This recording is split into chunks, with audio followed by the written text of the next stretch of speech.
Welcome to the most powerful video you'll ever watch. Not because it has fancy words or magic tricks, but because this video is about you and the battle inside your own mind. Let me ask you, have you ever felt like your brain is working against you? Like you're trying to be positive, but your mind keeps dragging you back into pain, fear, or regret? Have you ever smiled in front of everyone while screaming inside your head? Have you ever laid in bed at night, thinking the same painful thoughts again and again, and you whisper to yourself, "Why can't I just stop thinking like this? Why do I always feel so low even when everything seems fine? What's wrong with me?" Let me tell you the truth. There's nothing wrong with you. You're not weak. You're not broken. You're not crazy. But the way you were taught to think, that's broken. That's the enemy. That's what we will fix. This video is going to show you how to stop negative thoughts and feelings forever. And we won't do it by reading motivational quotes. We'll do it by understanding the mind, step by step. We'll break the old beliefs. We'll replace the lies in your head with powerful truths. And we'll give you the tools to take control. For the first time in your life, you won't just understand how to stop negativity. You'll also understand how your mind works, how to reprogram your emotions, and how to build a new version of yourself, starting today. And yes, if you're learning English, this video will help you too, because everything is explained in simple, powerful English, using real examples and emotional storytelling. You'll not only grow stronger, you'll grow smarter in English too.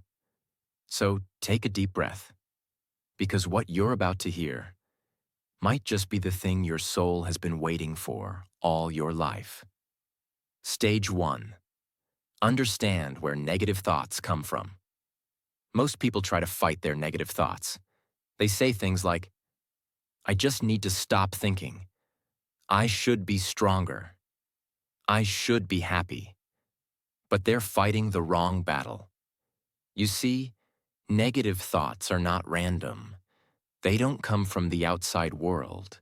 They come from inside you, from a place called the subconscious mind. And here's the shocking truth. 95% of your thoughts, feelings, and behaviors are controlled by your subconscious mind. That means you are only truly conscious for 5% of your day. Let me explain. What is the subconscious mind? Your subconscious is like a recording machine. From the moment you were a child, it recorded everything. The way your parents talked to you, the way your teacher reacted when you made a mistake, the way people treated you when you failed, the fear in your mother's eyes when there was no money, the pain of being laughed at, ignored, or rejected. All of it was recorded, silently, without permission.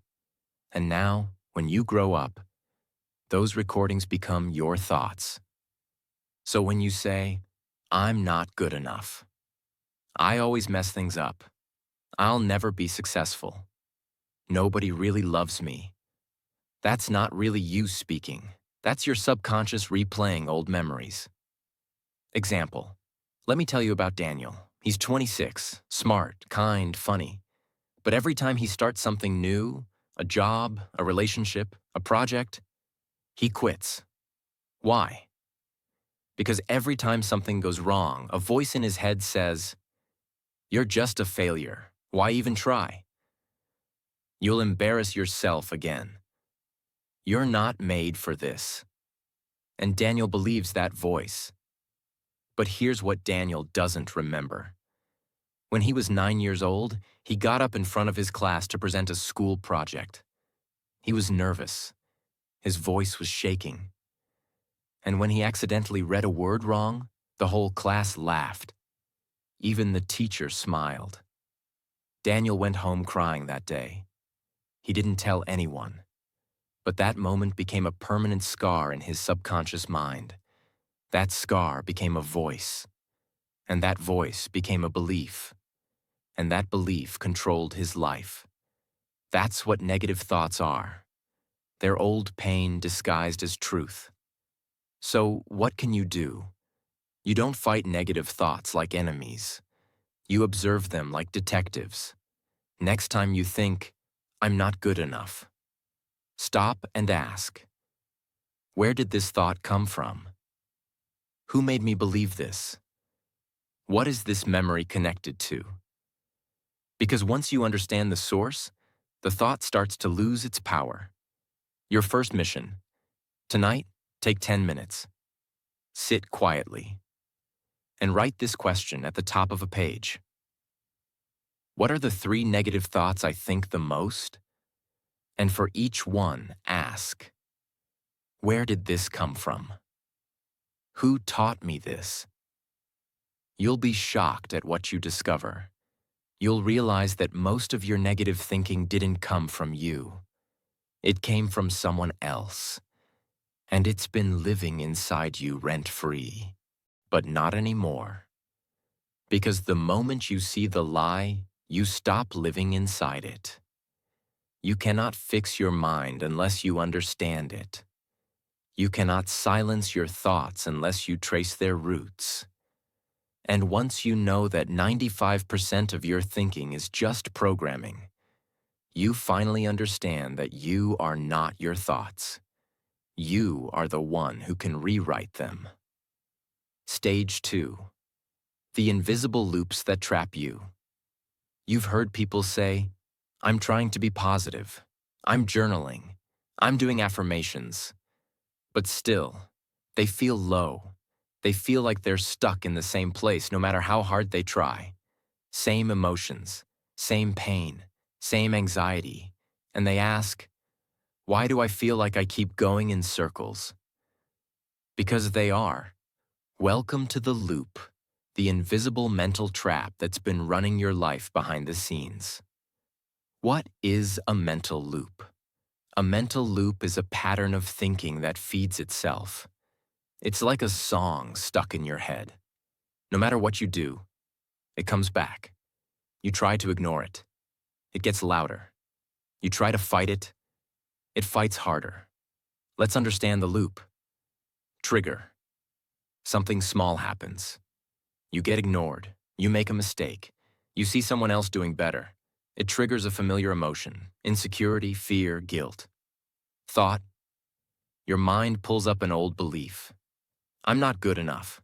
They don't care about me. I always mess things up. Emotion. You feel pain, again. You feel shame. You feel anger. You feel fear. Reaction. You do something negative. You isolate. You overthink. You scroll endlessly. You eat junk. You cry quietly. Guilt and shame. You feel worse. Why did I react like that again? Why can't I control myself? And now, you feel even weaker. That feeling becomes the new trigger. And the loop starts again. You wake up, already tired. You open social media, already comparing. You make one small mistake. And suddenly your whole day feels ruined. You feel guilty for being negative. You feel weak for being sad. You feel ashamed for not healing. And the worst part? The more you try to escape the loop, the tighter it pulls you in, because you're not escaping. You're resisting, and what you resist persists. Let me tell you about Amira, a 24-year-old university student. Bright, beautiful soul. But she was trapped in the darkest loop you can imagine. Here's what her day looked like. Wake up and look in the mirror. My face looks tired. Why am I so ugly? Go to university and see others laughing together. Why don't I have friends like that? Maybe I'm just not likable. Try to focus in class, but one small mistake in front of others. Great, now they think I'm stupid. Go home, open Instagram. She's so pretty, she's so confident. Look at her boyfriend. Lay in bed at night and cry, but quietly, so no one knows. And here's what's tragic. None of these things were real threats. They were mental traps. But Amira's loop was so tight she didn't even realize it was a loop. She thought it was reality. The loop makes you believe that the pain is your fault. It makes you feel ashamed of being emotional, guilty for feeling broken, weak for needing help. So instead of escaping the loop, you build a home inside it. You start saying, "This is just who I am. I'm just a negative person. I'll always be like this." And that is how people stay stuck for years. You don't break a loop by fighting the thought. You break the loop by breaking the pattern. That means interrupting the cycle at the weakest point. So what's the weakest point? The reaction. Let me explain. You can't always control the trigger. You can't always stop the thought. You can't immediately change the emotion. But you can always choose your reaction. Let's go back to Amira. She kept reacting to her thoughts with tears and scrolling. One day she learned something simple from a therapist. When the thought comes, don't respond, don't feed it. Just say, interesting thought, and walk away. So the next morning, when she looked in the mirror and the voice said, "You look terrible," she didn't cry, she didn't argue, she didn't say anything. She smiled, a fake one at first, and whispered, interesting thought. She made a cup of tea. She played one happy song. She wore earrings. She went to class and made eye contact with someone. She said, "Hi." That day, the loop broke. Not fully, not forever, but for that moment, she won. And one moment of winning creates another. Tonight, write this down. What is one loop I live inside every day? What's the trigger? What's the thought? What's the emotion? What's the reaction? Then write one thing you'll do differently next time the trigger comes. Something small, something kind, something real. It can be this simple. Instead of hiding, I'll talk to one person. Instead of scrolling, I'll walk outside. Instead of saying I'm a failure, I'll say I'm learning. Because even a tiny interruption breaks the machine. You're not weak. You're not lazy. You're not doomed. You're just trapped in a pattern, a loop you didn't even realize existed. But now, you know. And knowing is power. Because when you can see the loop, you can step out of it. Stage 3. Stop feeding the enemy inside. Most people are trying to stop negative thoughts, while at the same time, they're feeding the very things that create them. It's like drinking poison every morning and wondering why you feel sick all day. Let me say this clearly. You cannot heal your mind if you keep feeding it junk. You cannot stop negativity if your lifestyle is designed to create it. This is the stage where we clean the soil, because no seed of happiness can grow in polluted ground. Let's break it down. Imagine your mind is a beautiful open garden. Whatever you plant there grows. Whatever you water becomes stronger. Whatever you allow in becomes part of your reality. So now ask yourself, what are you planting every morning? What are you watering with your thoughts and attention? What kind of mental garbage are you leaving in your garden? If all you feed your mind is fear-based news, toxic social media, fake perfection, drama videos, gossip reels, sad love songs, dark, depressive thoughts, then what do you expect your mind to produce? Joy? Peace? Motivation? Impossible.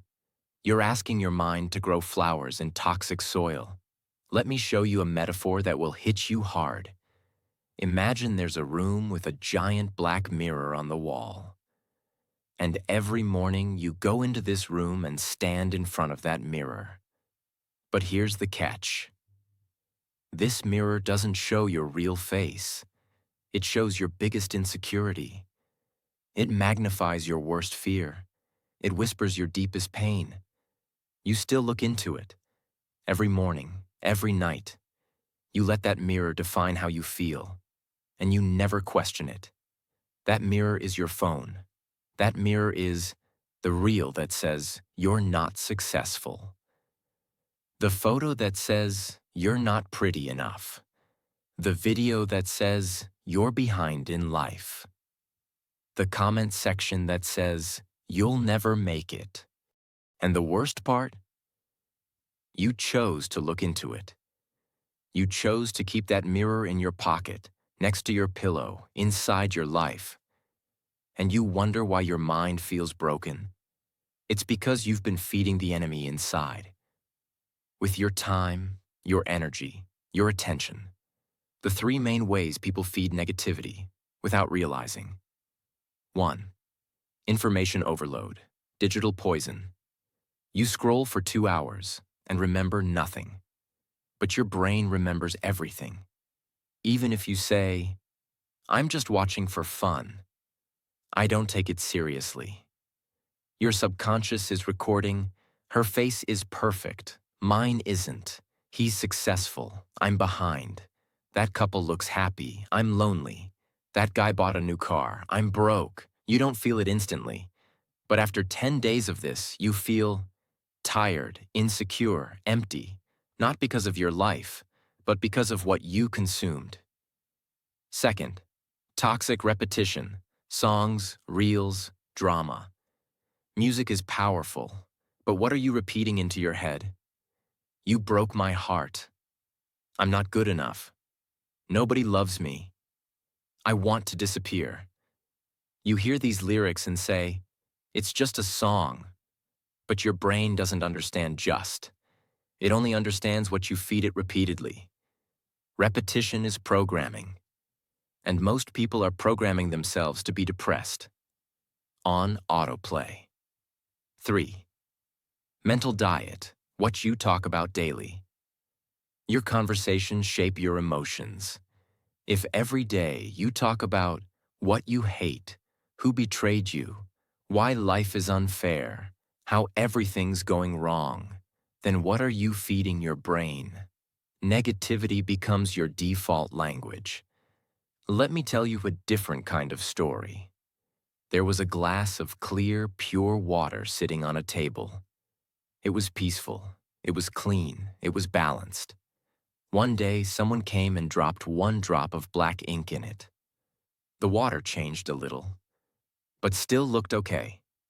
Next day, another drop, then another, and another. Slowly, the water became darker. Not because it was evil, but because it was being fed poison, one drop at a time. This is your mind. Your mind is that glass of water.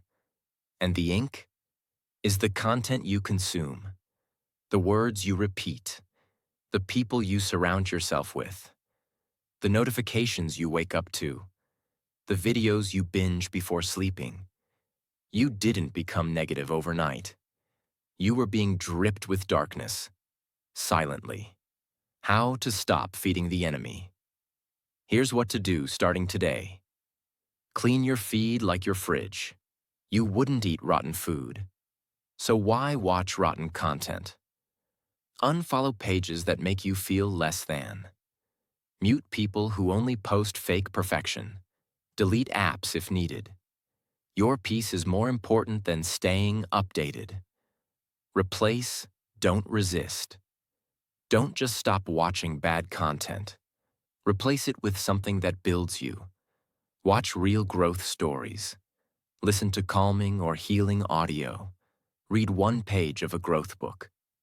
Listen to people who speak truth, not just noise. Morning and night detox.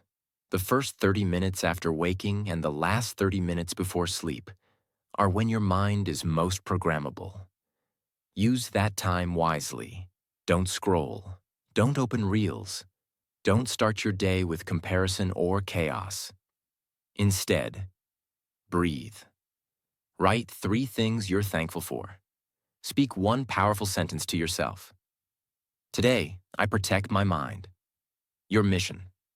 Today, write this question. What 3 things am I feeding my mind that are hurting me?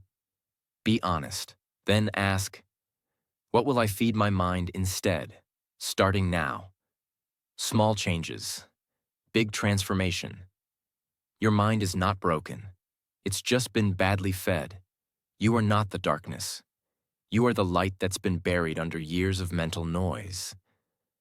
So stop feeding the enemy inside and start feeding your inner peace, inner strength, inner voice. Because your thoughts are seeds, and what you plant today will grow tomorrow. Stage 4. Clean your mental room daily. Let me ask you something simple. You brush your teeth every morning, right? You take a shower, change your clothes, maybe clean your room or wash the dishes. Because if you don't, your body smells, your home gets dirty, and you feel uncomfortable. But when was the last time you cleaned your mind?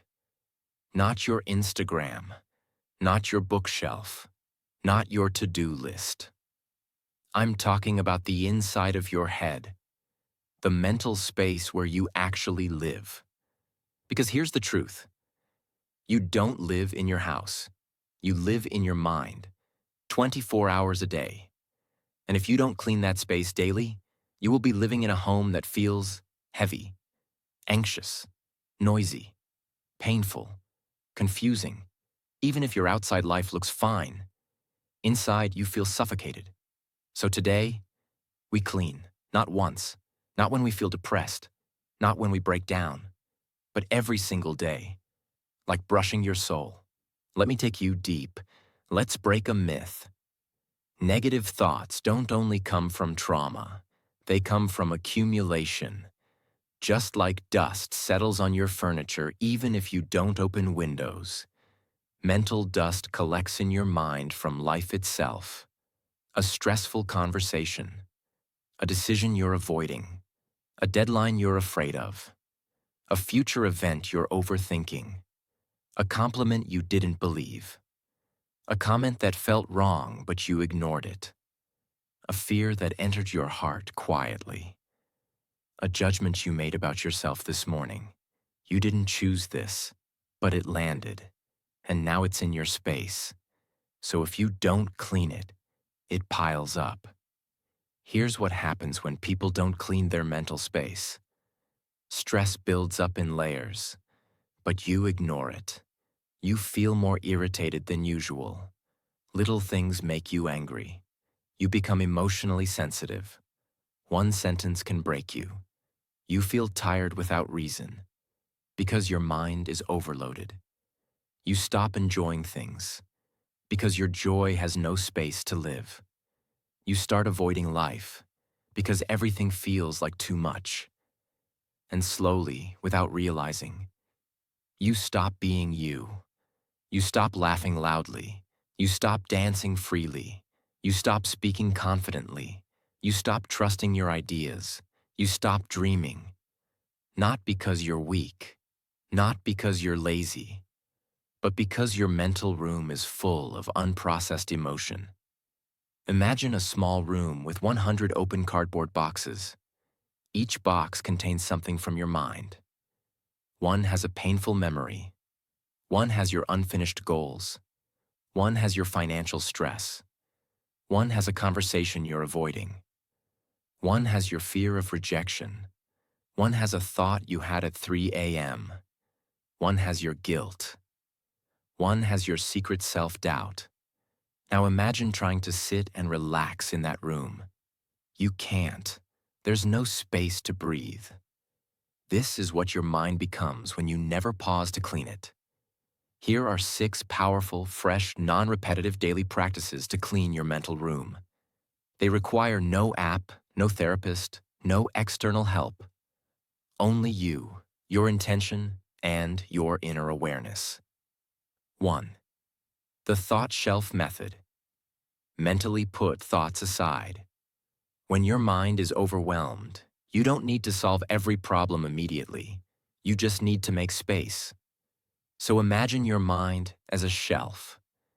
And when a thought keeps repeating, you gently say, "This doesn't need to be solved right now. I'll place it on the shelf. It'll wait." You're not ignoring the thought. You're giving it a home so it doesn't float around. This stops your mind from replaying the same thoughts over and over like a broken CD. 2. Temperature check, emotional awareness reset. Once a day, maybe at 4 p.m., pause and ask yourself, what am I feeling right now? Where do I feel it in my body? Why might I be feeling this? Even if the answer is, I don't know, you're still becoming aware.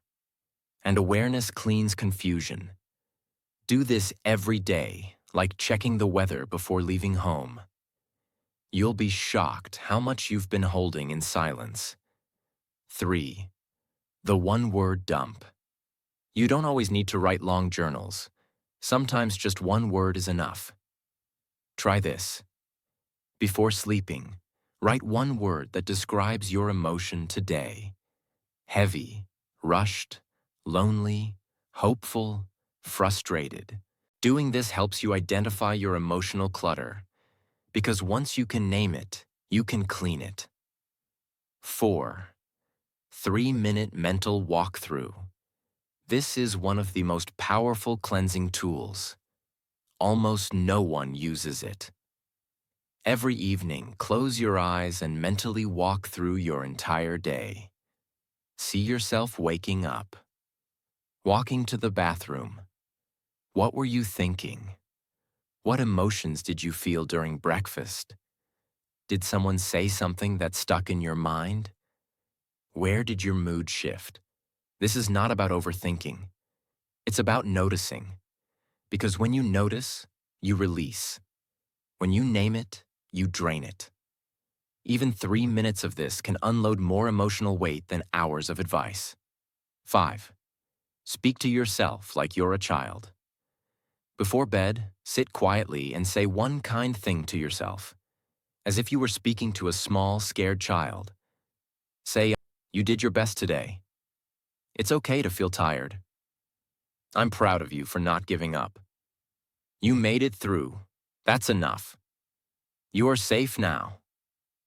Do this daily, and you will start healing your self-image, because the most dangerous dirt in your mind is not fear, it's self-hatred.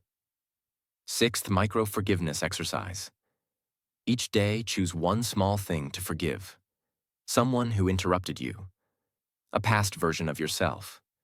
A mistake that still haunts you. A friend who didn't message back. A moment where you felt ignored. Say quietly, "I release you. I'm done carrying this. My peace matters more." You don't need an apology. You don't need closure. You just need to put it down and walk lighter. Pick any 3 of these practices and do them tonight before bed. Make it a ritual, like brushing your mind. Because when your mental room is clean, you sleep deeper, you speak softer, you focus sharper, you feel freer, you dream bigger. You're no longer controlled by chaos. You're in control of your space. You are not too sensitive. You are not overreacting. You are not broken. You are simply overcrowded. And when something is too full, even a feather can break it. So make cleaning your mind a daily ritual. Not when you collapse. Not when you cry. Not when life forces you. Do it before it's too late. Do it because you deserve clarity. Do it because peace is not a gift. It's a habit. Stage 5. Replace, don't fight. Let me start with this truth. You will never win a war by screaming at your enemy, and you will never win peace by screaming at your thoughts. And yet, that's what most people are doing. They say, I just want to stop thinking negatively. How do I shut off these thoughts? I'm tired of this voice in my head. So, what do? They fight. They try to block the thought. They say, "Stop thinking this. Why am I like this? I shouldn't feel this way." But the more they fight, the stronger the thought becomes.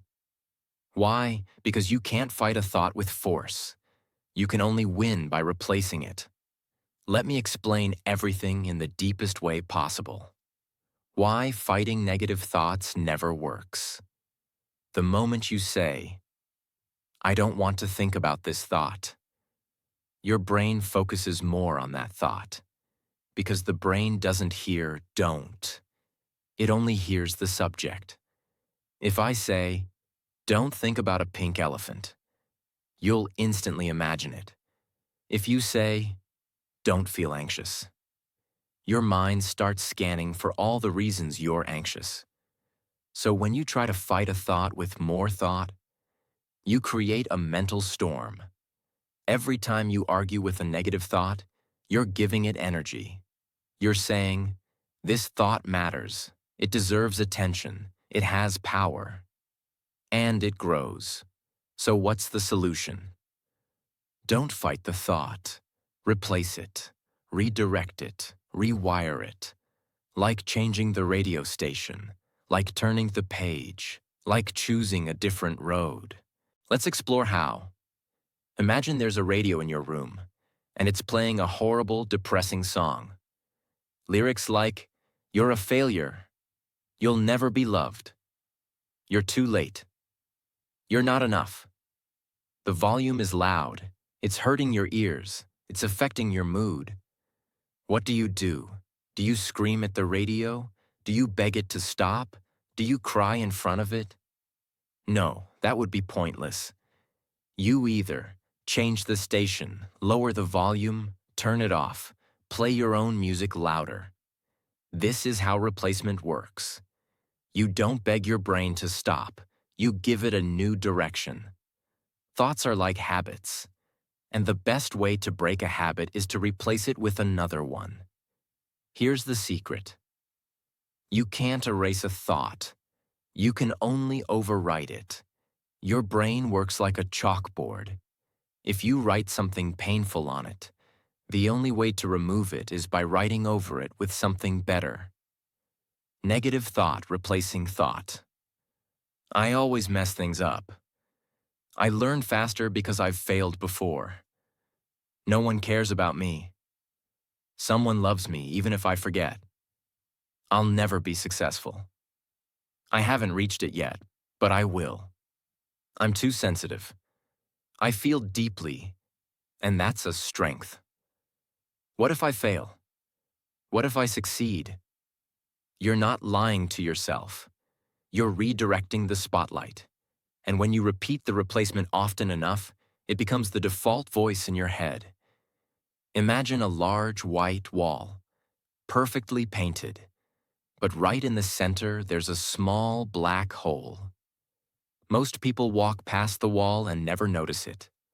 But one person stops and stares. They can't stop looking at the hole. They ignore the beauty of the wall. They start thinking, "Why is there a hole? Will it get bigger? Did I do something to cause it? I hate this hole." Soon that small black hole becomes their entire world. But the hole never changed. Their focus did. This is how negative thoughts work. They're tiny holes in a wall of beauty. But if you focus on them long enough, they become your entire reality. You don't need to fix the hole. You need to step back and see the whole wall. That's what replacing thoughts does. It pulls you away from the hole and shows you the bigger picture again. These methods are not affirmations. They are replacement tools backed by real brain science and habit rewiring. The reversal technique. Flip the fear. When a scary or painful thought comes, ask, what's the opposite truth that could also be real? Example, I'll probably fail this interview. I might surprise myself and do better than I expect. You're not lying. You're giving your brain a new option to consider. That creates hope, and hope reduces fear. The so what method. Cut the drama. Many negative thoughts are dramatic. What if I say something wrong? What if I lose this chance? Instead of feeding the panic, say, so what if I do? Would I still be alive? Could I still grow? Would I still matter? This reduces the emotional weight and makes space for logic. The upgrade method, version 2.0 thinking. When a negative thought appears, imagine you're updating your brain's software. You're not deleting anything, just installing a better version. Original, I can't do this. Update, I'm figuring it out. Original, I'm not ready. Update, I'm becoming more ready every day. This makes your brain feel safe while moving forward. Write down the 3 most common negative thoughts you've had this week. Then write down one powerful replacement for each one. Put them on a sticky note. Say them every morning. And repeat them anytime the old thoughts try to come back. Because your brain believes what it hears often. Train it. Don't fight it. You were not born to live with a storm inside your head. But you cannot stop that storm by screaming at it. You can only change the weather by changing the forecast. That means replacing fear with possibility, replacing shame with growth, replacing doubt with progress. Because your mind is not broken. It's just been playing the same tape for too long. And now, it's time to change the music. Stage 6. Talk to yourself like someone you love. Let's begin with a painful question. If someone else talked to you the way you talk to yourself, would you still be friends with them? Think about it.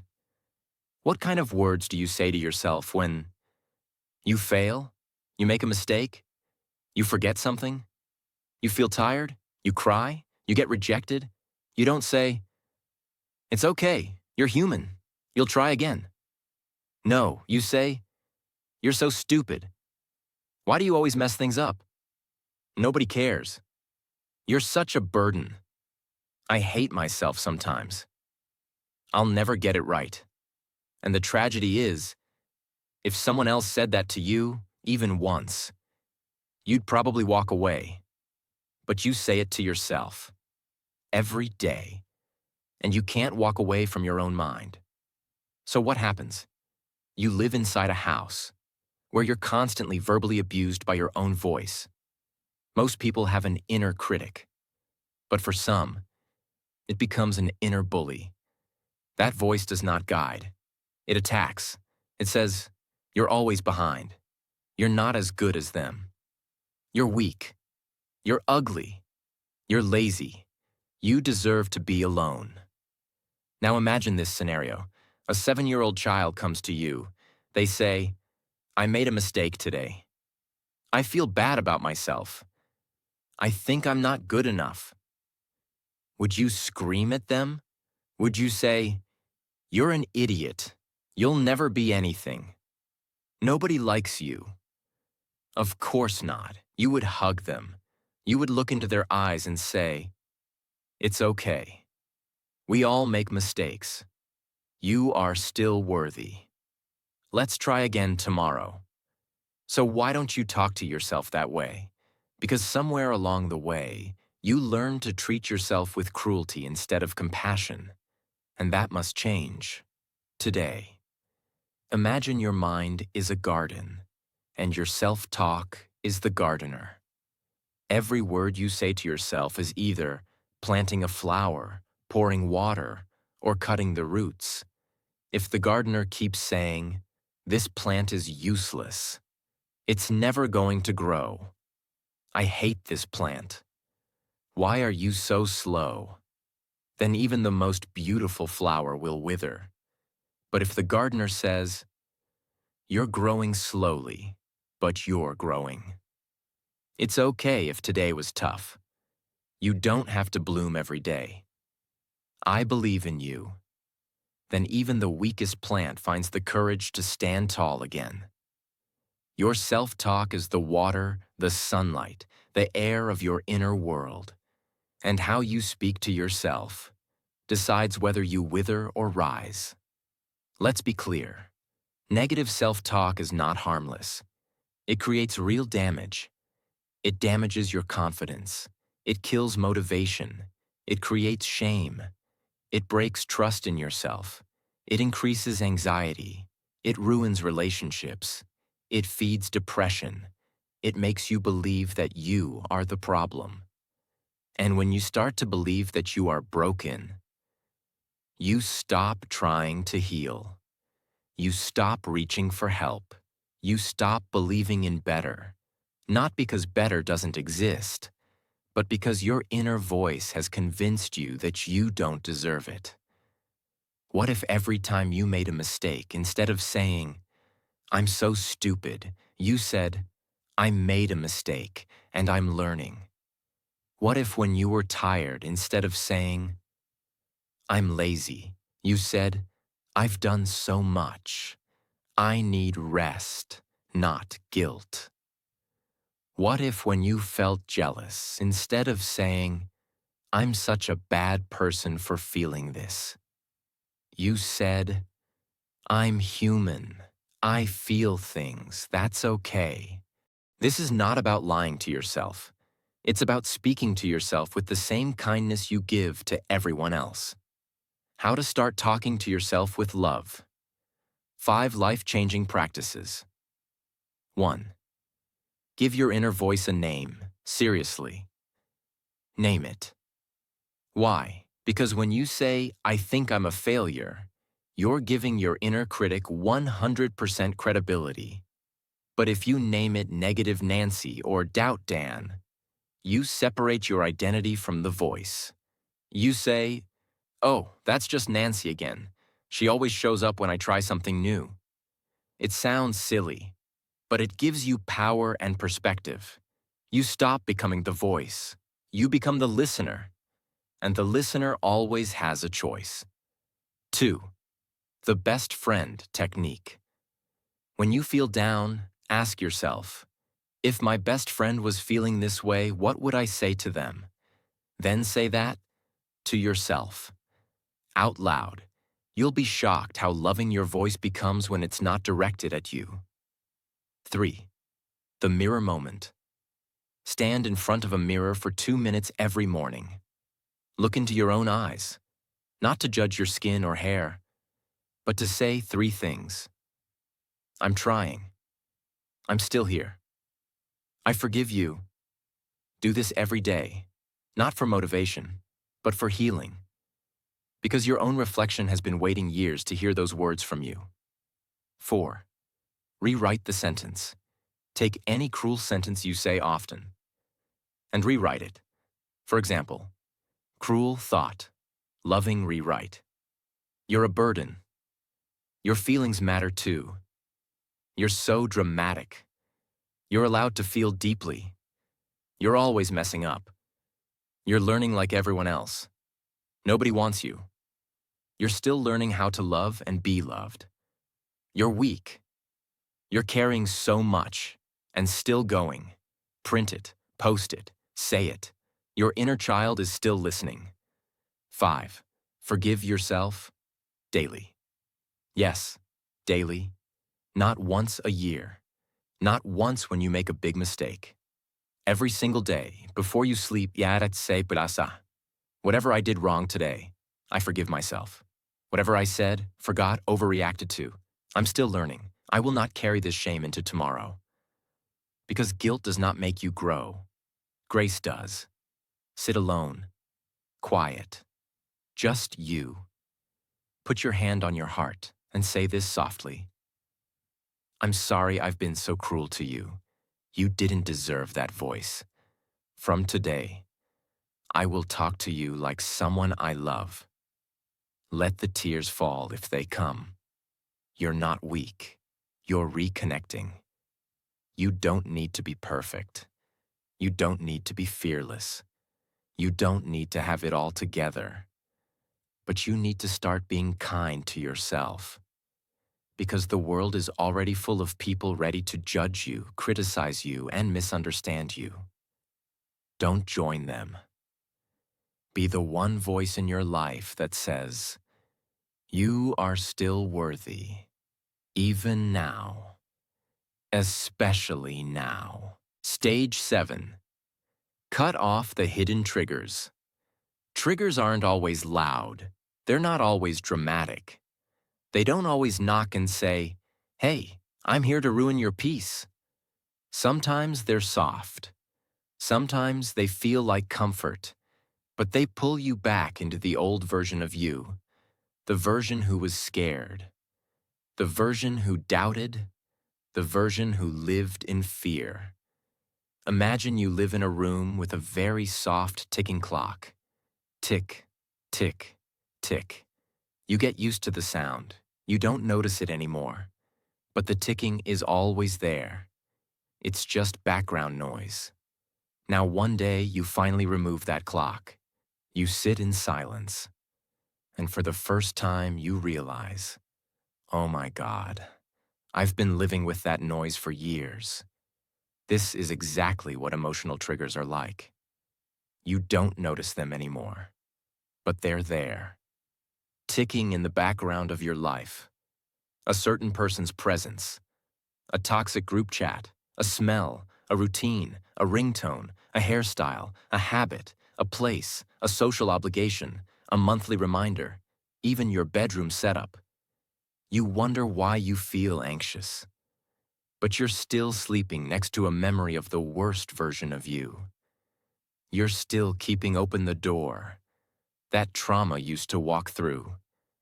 This is where people make the biggest mistake. They think, I shouldn't have to cut people off. That's harsh. I should be stronger than this. It's not fair to avoid everything that makes me uncomfortable. But listen closely. Healing is not about proving how strong you are. Healing is about protecting your energy so you don't keep bleeding internally. If a wound is fresh, you don't go running through a dusty field. You bandage it. You give it time. You avoid what could infect it. What you might need to cut off. The nice but draining friend. They don't insult you. They don't attack you. But every time you talk, you leave feeling smaller. They subtly compete. They dismiss your emotions. They always bring up your past. Let them go. The unspoken expectations. The image in your head that says, I should be doing better by now. I should be more successful. I should be married. I should be happy. That voice isn't motivation. It's a disguised mental whip. Cut it off. Not your dreams. Just your timeline. Your emotional home. Some people live in anger, not because they like it, but because it's familiar. Some live in sadness, some in fear, some in guilt. It's what they know. It's where they return every time something goes wrong. You need to build a new emotional home. Start asking, what emotion do I default to when I'm overwhelmed? Then ask, who taught me that emotion was normal? You'll often find it wasn't even yours. It was passed down, given to you. You were just renting it for so long, you forgot you could move out. Write a list called, Things that Silently Pull Me Back into Darkness. Then write 3 columns. What is it? Why does it affect me? What will I do to protect myself from it? Don't feel guilty. This isn't rejection. It's self-respect. You can't become the next version of you if you keep entertaining the people, patterns, and places that made you question your worth. You're not weak for needing space. You're wise for choosing peace over pride. You don't owe the past another visit. You owe your future a better foundation. If a plant isn't growing, you don't blame the seed. You change the environment. You protect what's blooming. And now that you've done the work of removing the darkness, it's time to do the most powerful thing of all. Turn your pain into power. Stage 8. Turn pain into power. Let's end this series with the most emotional and unforgettable stage. Because if you're watching this, you've been through something. You've cried quietly. You've questioned your value. You've battled storms no one saw. You've tried to be strong for everyone else, even when you were breaking inside. But now, it's time to take everything you've survived and use it. You've been told, let it go. Move on. Forget about it. Don't think about the past. But healing doesn't mean forgetting. Healing means finding meaning inside what broke you. It means saying, that hurt me, but I'm still standing. And I will build something powerful from this. Pain doesn't have to be the villain of your story. Pain can become the starting point of your transformation. There's a beautiful Japanese art called kintsugi. When a ceramic bowl breaks, they don't throw it away. They don't try to hide the cracks.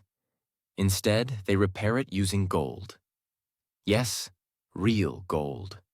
They fill the cracks with golden lacquer. So now, the bowl is more valuable, more beautiful, and stronger because it was broken. Your pain is the gold. Every tear you've cried, every lonely night, every betrayal, every fear, every fall. If you let it, that pain can become your wisdom, your strength, your story, your mission. How to turn pain into power. 4 life-altering shifts. 1. Don't ask, why me? Ask what now? You may never get the full answer to why life hurt you the way it did, but you always have the choice to ask, now that I've been through this, who do I want to become? Pain becomes power when you stop looking for revenge and start looking for rebirth. 2. Transform the emotion into expression. Every emotion is energy, and energy can't be destroyed, but it can be redirected. Turn anxiety into art, loneliness into leadership, anger into boundaries, sadness into storytelling, fear into fuel. The world doesn't need more perfect people. The world needs people who say, here's my scar, and here's what I did with it. 3. Use your pain to help one other person.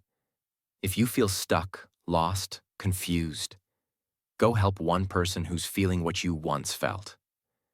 You don't need a degree. You don't need a platform. You don't need a solution. You just need to say, I've been there too, and I see you. That moment of connection, that's healing, for you and for them.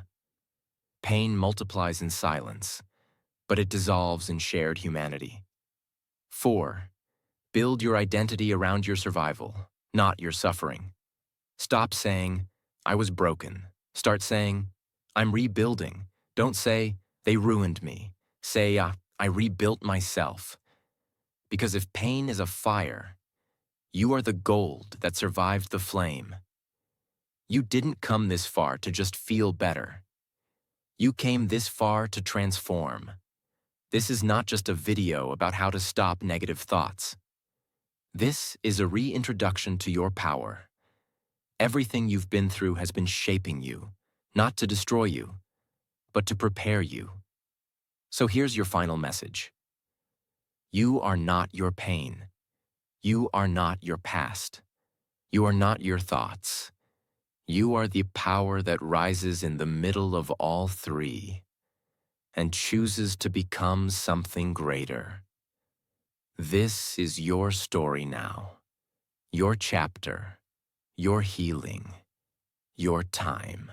So now you've reached the end. Not the end of the video, but the end of a version of you that didn't know better. The version of you that thought, maybe I'll never heal.